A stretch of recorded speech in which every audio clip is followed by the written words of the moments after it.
After my divorce from my husband was finalized, I moved in with my daughter, Natalie. About 6 months later, something unexpected happened.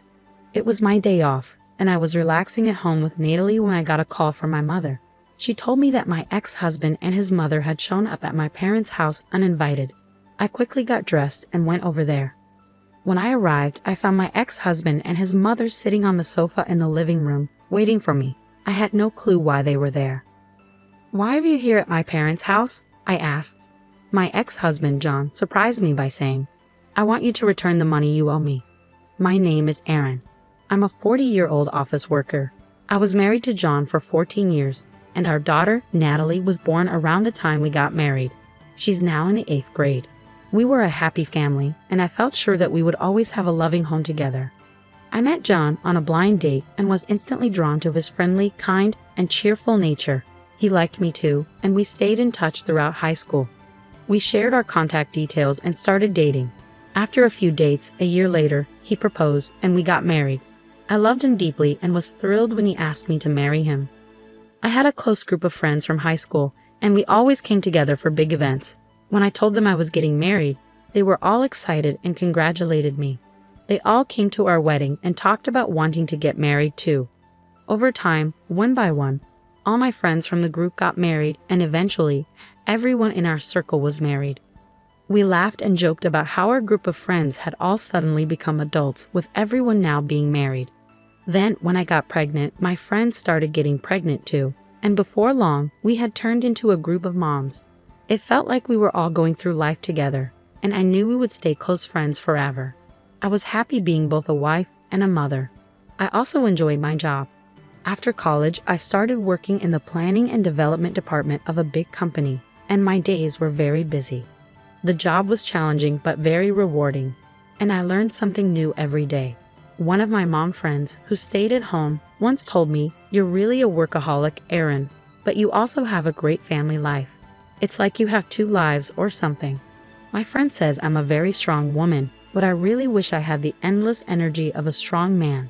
Both John and Natalie helped me unwind and relax at home after a long day at work. When I got home, I would say, "I'm home." Natalie would respond with a cheerful, "Oh, Mommy, welcome home." When she was younger, she would greet me with a big smile and a hug, which made all my tiredness disappear for the day. John would also help me relax. After Natalie was born, John quit his job and started working part-time so I could continue working at my company. He took a job at a cafe and took care of picking up and dropping off Natalie. When I came home, he always had dinner ready. After a long day at work, it's tough to cook, so coming home to a hot meal was a huge relief. John's cooking helped me feel relaxed and refreshed. I would take baths with Natalie and we chat about our day. My life was fulfilling both at work and at home. I could manage it all because John and Natalie were so supportive of my job. Their kindness made me even more dedicated and passionate about my work, and as I achieved good results, I got promoted. With the promotion, I started working more overtime and often came home quite late. By then, Natalie was older and understood the demands of my job, so she could handle some things on her own. John also began working more hours at the cafe. Lately, I've been enjoying exploring different coffee shops and buying their coffee beans. I picked up some today, along with cakes from a new bakery. I suggested we have them with coffee. John has really gotten into coffee.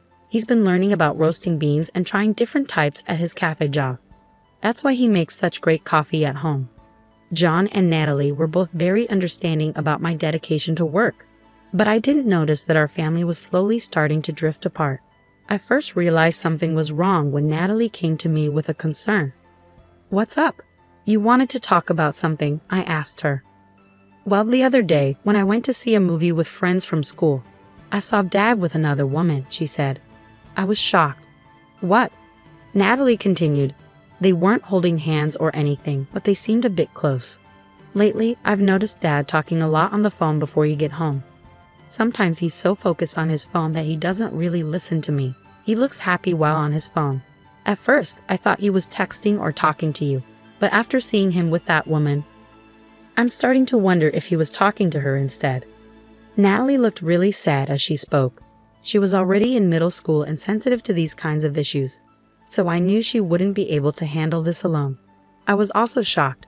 The thought that John, who I believed always put Natalie first, might be having an affair was heartbreaking. I'm so sorry, sweetie. I didn't realize we were making you feel this way. I've been too focused on work, haven't I? Natalie reassured me. No, it's okay that you work hard, Mom. Don't feel bad about that. I was grateful for her understanding words. Thank you, Natalie. I'll talk to your dad about this. If it turns out he's having an affair, I think I'll have to get a divorce. Is that okay with you? She nodded. I don't like the idea of Dad having an affair. Just knowing that and still being with him would make me feel bad. Seeing Natalie so upset made me realize how much I had neglected my family. I knew I needed to get to the bottom of this issue, especially since Natalie had the courage to bring it up. I hired a private investigator to look into John's possible affair. The results were shocking. John was indeed having an affair, just as Natalie said, and there was photographic evidence to prove it. What stunned me the most was who his affair partner was, Stacy, one of my high school classmates and a member of our mom's group.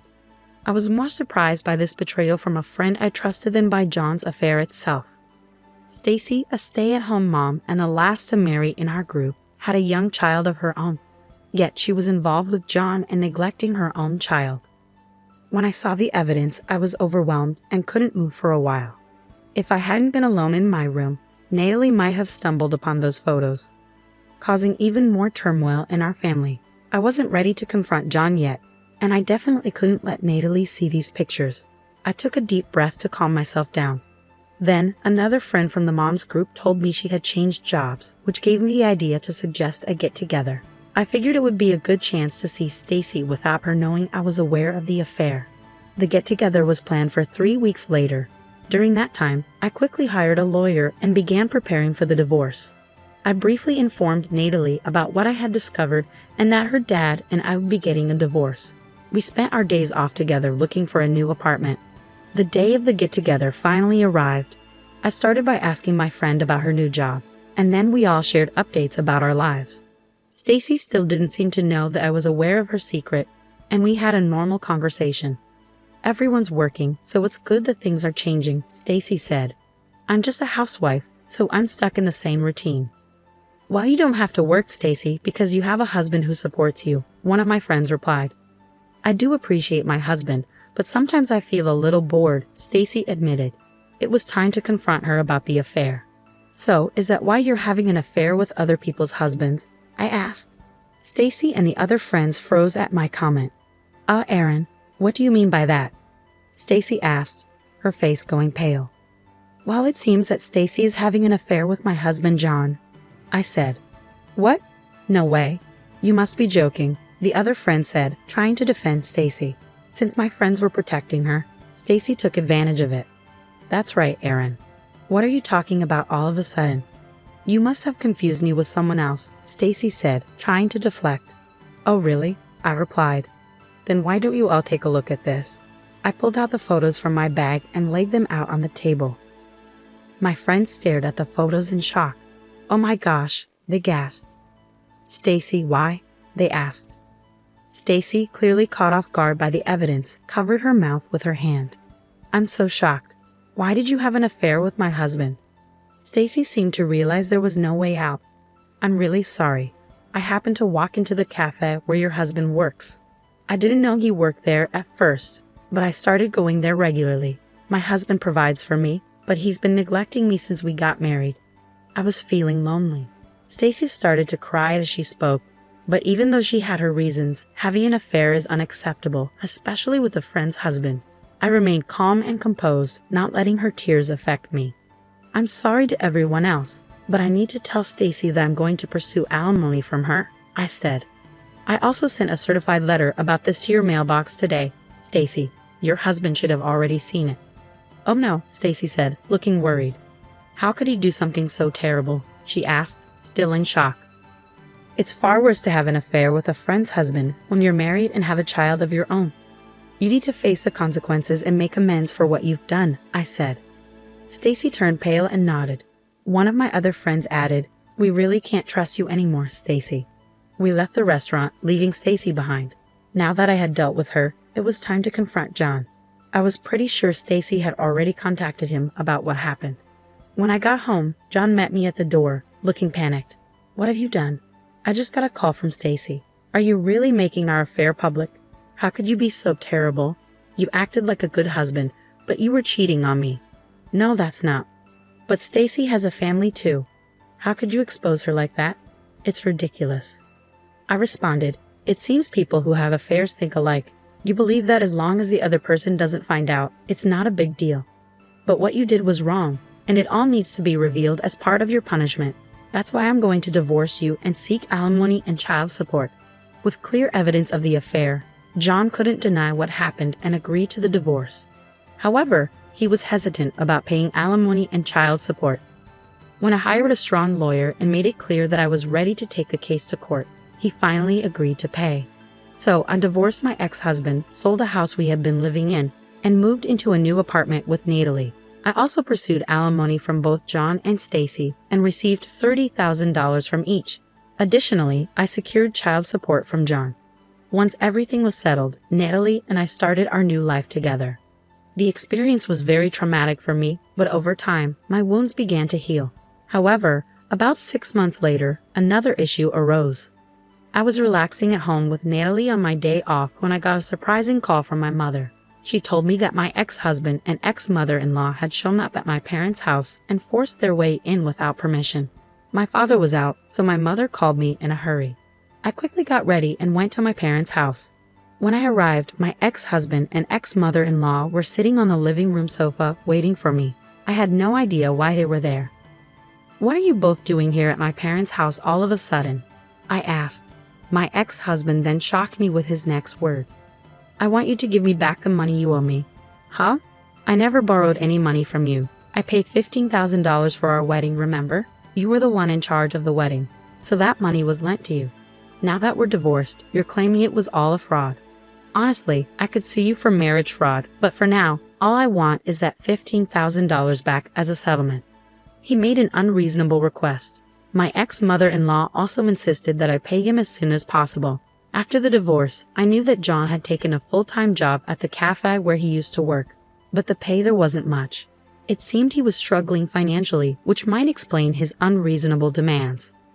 "Well, let me remind you that we both were equally involved in the wedding, and I paid more of our living expenses than you did. So $15,000 is just a small part of what I contributed. Don't bother me with such unreasonable demands." I tried to get them to leave, but they didn't budge. Just then, my father came home. He had apparently received a call from my mother and rushed back. "What are you guys doing here?" my father demanded. My ex-husband explained the same thing to my father, clearly afraid of him. My father listened quietly but was clearly furious and shocked by John's unreasonable demands. "It's your fault for having an affair in the first place. If you're going to make such outrageous demands, get out of here," my father said. He tried to kick them out, but my ex-husband fell to his knees and begged, "Please, Aaron, lend me money. Not only are you demanding alimony, but Stacy's husband is also after me and I can't afford it. Even $10,000 would help." It was shocking to see him begging for money in such a situation. I told him coldly, "No, I can't do that. Go home." But my ex-mother-in-law insisted, "You're also responsible for what happened. You should lend him the money." The situation was escalating, so my father said, "Fine, I'll get the money. Just wait here," and went to another room. "Hey, Dad, what are you doing?" I hurried after him, and my father grinned. "Well, I have plenty of money. Since we have it, why not give it to them?" he said, opening the closet and pulling out some cash. This should be interesting, I thought. My father put the bills in an envelope and handed it to John. Satisfied with the fake money, my ex-husband and ex-mother-in-law left with pleased expressions. As soon as they were gone, I locked the door and called the police. The two must have realized the money was fake as soon as they stepped outside, because they came rushing back, banging on our front door. "Hey, what's going on? This is Monopoly money. I don't want this fake cash," John shouted angrily. I laughed and responded through the door. "Since we have so much money, I thought I'd share it with you." John exclaimed, "You've got to be kidding," and started banging even harder on the door, kicking it with his feet. They didn't realize their actions were only making things worse for them. As John and his mother were kicking the door, the police arrived and caught them in the act. Neighbors gathered around, and many witnessed John and his mother getting arrested. In the end, John didn't get any money but was fined for the arrest and had to pay for the damage to our front door. Additionally, one of the people who saw the arrest was a regular at the cafe where John worked, and news spread quickly. As a result, John was fired from his job. Now, John is struggling to find work and has moved back in with his parents. His in-laws are covering his alimony and child support payments for him. I've also filed a restraining order against my former in-laws. If anything happens, my family can call the police, and they will respond immediately. Now I'm happier than ever with Natalie. I'm committed to working hard and enjoying watching my daughter grow up. Thank you for watching until the end. Please subscribe to our channel. See you in the next video.